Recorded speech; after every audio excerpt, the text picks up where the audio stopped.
Hi, I'm Dr. Amy Eskinos, Dean of Admission at Hebrew Academy. It's my pleasure to introduce you to the Early Childhood Education Department. Early Childhood at Hebrew Academy serves students as young as 6 weeks of age and through the pre-kindergarten year. We use a STEAM approach, meaning science, technology, engineering, arts, and mathematics. You might know it more as STEM, but these days it's really STEAM. Students get their hands into some great learning and maybe get a little bit messy while exploring our STEAM centers, and we'll talk a little bit more about that later.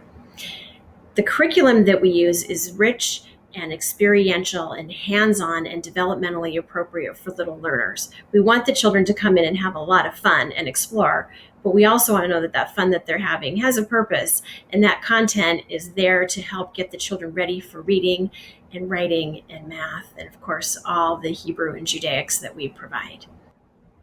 Class sizes at Hebrew Academy in early childhood are small so the children get the attention that they need. Our infant classroom takes up to 12 children with 3 full-time co-teachers. Playgroup, which are really toddlers, we take up to 12 children with 2 full-time co-teachers. For nursery 3, we take 15 children with 2 full-time co-teachers. And in pre-kindergarten, which are our 4-year-olds, we take 20 children with 2 full-time co-teachers.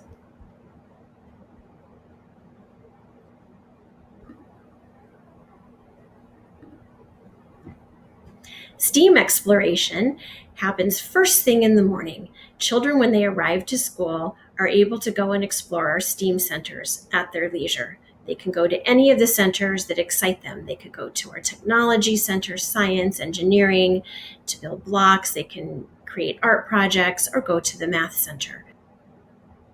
In pre-kindergarten, they also have a writing center where they can go and write in a morning journal. That exploration time really takes place from 7:50 in the morning until about 8:20 in the morning. At 8:20, all of the early childhood department gets together for a mifkad assembly. Morning mifkad is an Israeli assembly where the children get together with their Israeli and American flags. They do the flag salute, they sing the national anthem, they sing Hatikva, they do the prayer for the Chaylim, the prayer for the state of Israel, and they sing all the songs they've been learning in their music classes related to their theme for the week. Weekly themes revolve around the Jewish calendar. Everything that they do each week will be linked back to that, whether it's reading readiness, math preparedness, or scientific exploration, and you can feel that theme readily in our Mifkad meetings every morning. When morning mifkad is over, the children return to their classes for circle time and tefillah on a daily basis. The children have davening, and then they will hear stories and songs both in English and in Hebrew related to the theme for that week. They'll also look at the calendar, do calendar math. They'll take attendance, they'll talk about the weather outside, and have a very robust circle time. Now, with our very little children, sit time might be a little shorter, and that's okay because this is where they're learning how to increase that sit time. And even if they do toddle off from circle time, a teacher will always bring them back to the circle and encourage more time in the circle. And as they get older, that sit time becomes increasingly longer and longer. Every day in early childhood, children get to attend specialty classes. Depending on the age level of children, the specialty class opportunities include Kiddo Kinetics, which is a gross motor development physical education program for little children to work on core strength, balance, hand-eye coordination, and more. They also get to enjoy TikTok Spanish, which is a wonderful Spanish program that introduces the children to conversational Spanish, utilizing different themes. So even if a child is a Spanish speaker, they might be exposed to themes that they, as an early childhood learner, still need to learn about, including things such as shapes and colors, time, schedules of the day, and so on. Other specialties include music with Mr. Shlomo, where they learn all of their holiday songs in Hebrew. They also have music together with Maura Rachel, where they're exposed to many different musical instruments, different genre of music, and often creative movement. Older children get to enjoy our engineering makerspace, where they will go with Maura Raquel and become scientists and engineers and build and explore and learn cause and effect, and also learn early coding skills. That's right, computer programming and coding. It's a language that children need to learn from the time they're very little, and they take those first steps in our early childhood department. Every Friday, they enjoy Kabbalat Shabbat and a Shabbat party back in their classroom.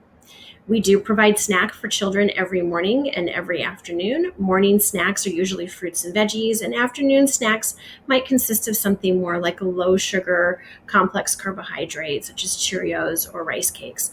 Of course, before they enjoy their snack, we're washing hands, cleaning up, reminders to go to the bathroom, lots of diaper changes throughout the morning, and before they eat, they say all of their brachot. Now, they've had a busy morning. They've had specialties. They've had some playground time. They've had a snack. They've had circle time. And now it's time to get ready for reading readiness, math preparedness, scientific exploration, Judaics, and Ivrit. Now, these are all done in large group instruction on the carpet, also in small group instruction within those STEAM centers that we talked about earlier. Reading readiness in English and in Hebrew is very interesting with little children. Little children, although we don't expect them to start reading when they're 2 and 3 years old, they are very receptive, and the more that we can expose them to, the more ready and eager they will be to begin to read. We utilize 2 different sets of curriculum for English and Hebrew reading. For English, we use Jolly Phonics, and for Hebrew, we use the Capit program. The great thing about both of these programs is that they're sort of a whole body approach to learning to read. And it answers the question of how do you deal with the multiple ability levels of little children in a classroom. Some might be ready for letters and sounds, and others might not be. So how does that work? With Jolly Phonics and Capit, the way it works is they introduce a body movement and a song, and then the letter and the sound. Children who aren't ready for the letters and sounds can certainly make the body movement and sing the song about the letter, but those who are ready see the letter and make the sounds, and they start connecting the dots for reading. And before you know it, the children who are ready are starting to blend letters and sounds together and forming small words. It's a no pressure way to begin to read, and it's an awful lot of fun, and it's exciting as an educator to watch. For math and for science, we use IXL Math and IXL Science. These are fantastic programs for children that are very hands-on. There's a lot of manipulatives that they can use, sorting, grouping, classifying, a lot of discussion, hands-on scientific exploration, cause and effect. It's exciting for the children, and it's usually linked back to their theme, their Judaic theme for the week that they've been discussing in their classrooms.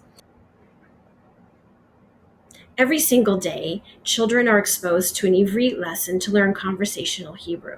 We utilize a curriculum called Chalav Udvash, which is very hands-on and exciting for the children, very animated, and it really brings the idea of conversational Hebrew and Zionism to life. Additionally, a daily Judaic specialist comes into the classroom with a puppet named Bensi, who you can see up above. Bensi talks to the children about the Aleph Bet, the upcoming Chagim or Yoms, about Shabbat, the weekly parasha.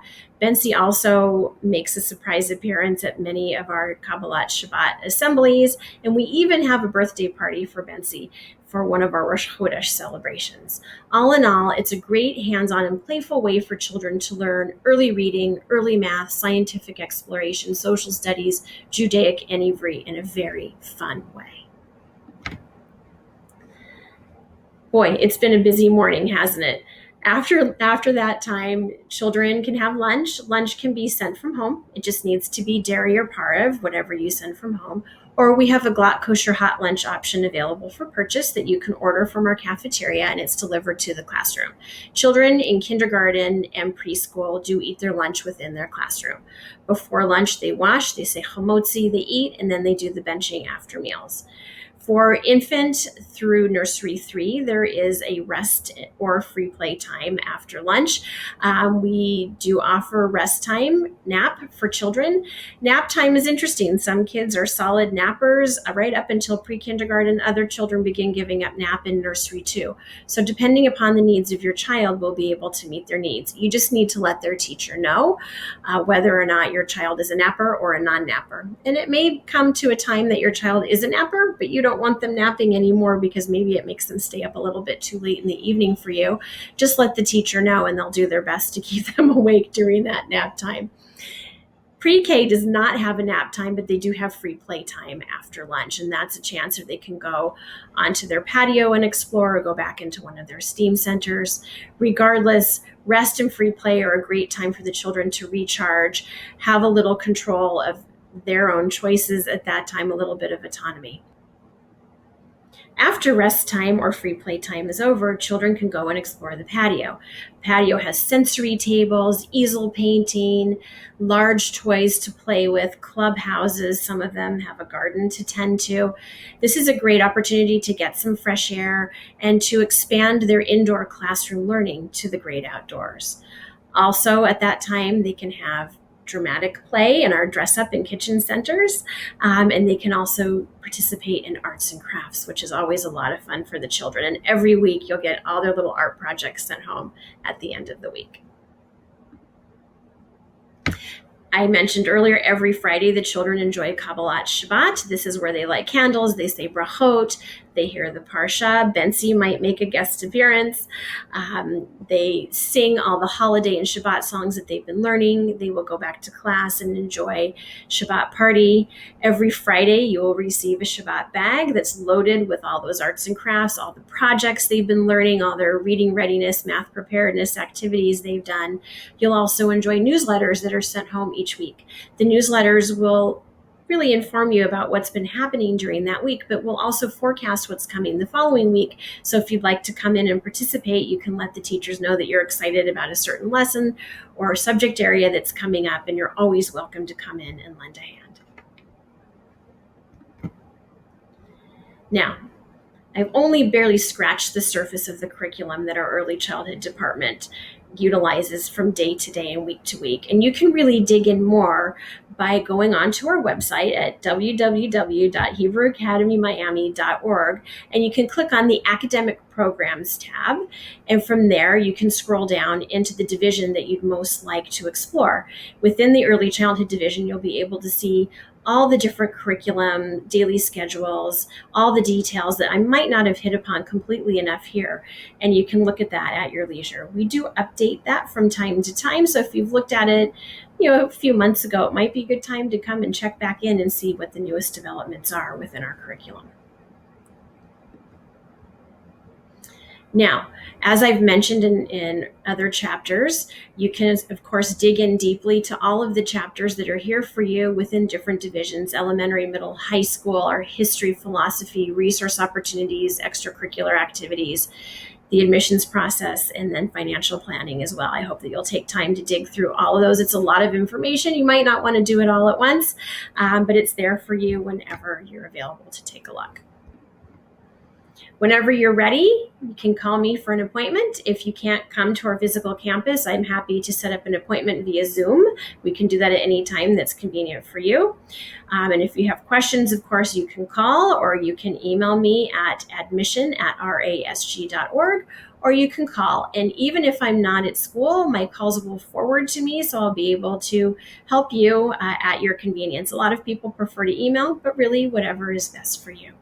I am looking forward to getting to know you.